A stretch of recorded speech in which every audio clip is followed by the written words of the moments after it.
Hello guys, তো অনেকদিন পর আবার একটা ভিডিও নিয়ে চলে এলাম। তো আজ বানাবো এঁচুড়ের বিরিয়ানি। তো এঁচুড়ের বিরিয়ানি প্রথমবার বানাবো, তো সেটা তোমাদের শেয়ার করবো কি করে বানাই। তো বানাতে আমার মা, আর আমি তোমাদের রেসিপিটা শেয়ার করবো। তো চলো তোমাদের দেখাই। তো গাইস, আমার মা এখন রান্নাটা শুরু করে দিয়েছে। আর এখানে হচ্ছে সোয়াবিনটাকে ভেজে রেখে দিয়েছে। সিদ্ধ করেছে না, সোয়াবিনটাকে হালকা একটু সিদ্ধ করে ভেজে রেখে দিয়েছে।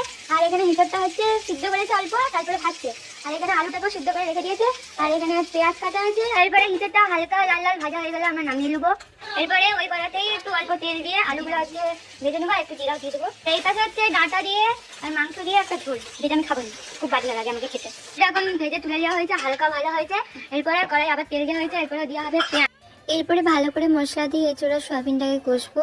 তো এর মধ্যে একটু টমেটো দিয়েছিলাম, এবার দিয়ে দিলাম আলু। তো এবার এটাকে ভালো করে কষা হবে। এরপরে একটা বাটি একটু টক দই জল দিয়ে গুলে রেখেছিলাম, সেটা এবার দিয়ে দিলাম। এবার এটাকে ভালো করে নাড়াচাড়া করে এবার নামিয়ে নিয়ে বিরিয়ানির মেন প্রিপারেশন করলেই রেডি। তো ফাইনালি এখন আমাদের এঁচোড় বিরিয়ানিটা টেস্ট করার পালা। তো দেখো এখন প্লেটে বেড়ে নেওয়া হচ্ছে। তো এরপরে চলো তোমাদের টেস্ট করে বলি কেমন লাগে।